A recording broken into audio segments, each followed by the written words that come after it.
രാവിലെയും വൈകിട്ടും വെള്ളം പോരണല്ലോ, അല്ലെങ്കിൽ പാടിപ്പോ. ഇന്ന് പാചകമൊന്നുമില്ല, ഒരു തൈ നടാറിഞ്ഞിട്ട് ഞാൻ വന്നത്. നിങ്ങക്ക് തോന്നുന്നത് എന്തി ഇപ്പൊ വേനൽക്കാലത്ത് തൈ നടുന്നേന്ന് തോന്നും. ഇപ്പൊ മഴക്കാലം വേനൽക്കാലം ഒരേപോലെ തന്നെ. മിഞ്ഞാന്ന് ഭയങ്കരപ്പെട്ട മഴ വന്നു, അങ്ങനെ മണ്ണിന്റെ വെള്ളമൊന്നും അംശമൊന്നും പോയിട്ടേ ഇല്ല. ഇനിയിപ്പോ പെയ്യാൻ വേണ്ടിട്ട് പിടിച്ചിട്ടുണ്ട്. ഇന്ന് രാത്രി പെയ്തെങ്കിൽ ഈ തൈ നട്ടതിന് നല്ല ഗുണം പിടിക്കും. ഇന്ന് തൈ നടുന്നത് റൂബിക്കയുടെ തൈ. അന്ന് ഞാൻ റൂബിക്ക വയ്ക്കുമ്പോ കണ്ടിട്ടില്ല, അത് വേനൽക്കാലത്തെ എനിക്ക് തൈ കിട്ടീന്, വിഷത്തിൽ കിട്ടിയിട്ടേ ഇല്ല. അങ്ങനെ ഇപ്പൊ നടാറിഞ്ഞിട്ട് ഇത് റൂബിക്കയുടെ തൈ കുറച്ച് വലുത് എനിക്ക് കിട്ടിയത്. നന്ന ചെറുതാടെ ഉണ്ടായിട്ടേയില്ല, അങ്ങനെ വലുത് തന്നെ മേടിച്ചിട്ട് വന്നു. ഈ തന്നപ്പേര് റൂബിക്കയിലപ്പോ ഇക്കല്ല 60 കിലോ റൂബിക്ക വിറ്റിനാലും. അങ്ങനെ നല്ല തൈ ആയതുകൊണ്ട് ഞങ്ങൾക്ക് ഇത് തന്നത്. ഇനി ഞാൻ നട്ട് കാണിക്കാം നിങ്ങൾക്ക്. ഇത് നടുവാൻ വേണ്ടിട്ട് ഉണ്ടാക്കിയത് നിങ്ങൾ നോക്കിക്കോളൂ.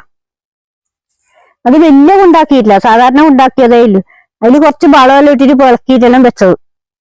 ഇനി ഞാനിത് നടുവാൻ പോന്നെ. ഇത് കൂടി ഞാൻ കീറട്ട്.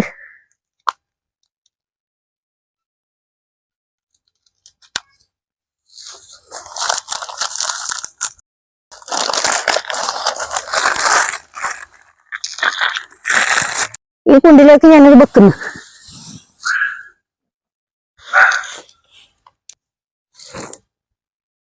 നല്ല മണ്ണ്, നല്ല അയറില് മണ്ണ്. ആദ്യം കുറച്ച് കൈയോടെ തന്നെ ഇട്ടു, ഇനി ഞാൻ തുമ്പോടെ ഇട്ടു.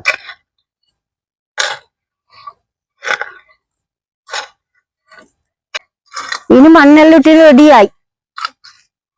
ഇനി 4 സീമക്കൊന്നേരെ ഇല വെക്കുന്നു. എല്ലാം വെള്ളം വരുമ്പോ ഒറ്റ മണ്ണ് തെറിച്ചു.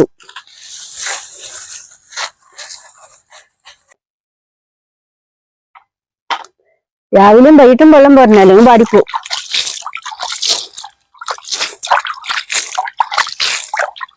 ഇപ്പോഴേ വളമൊന്നും ഇട്ടൂടാ, തെളിച്ചുമ്പോഴേ വളം ഇട്ടു.